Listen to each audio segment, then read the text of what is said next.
తలరాత మార్చలేనిదా? మనకు ఓ ప్రశ్న ఎప్పుడూ కలుగుతుంది. తలరాత అంటే ఏమిటి?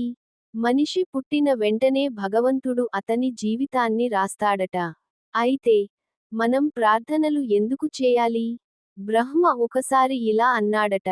నేను రాసిన రాతను నేను కూడా మార్చలేను. కానీ మీరు, భక్తితో చేసిన ఉపాసనలతో, అర్చనలతో మార్చుకోగలరు. పూర్వకాలంలో విభుముఖుడు అనే రాజు ఉండేవాడు.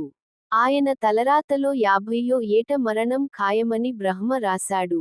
గురువు, రాజా, భగవంతుని మృత్యుంజయ మంత్రంతో జపం చేయండి. భక్తితో ప్రార్థన చేయండి. భగవంతుడు కరుణిస్తాడు.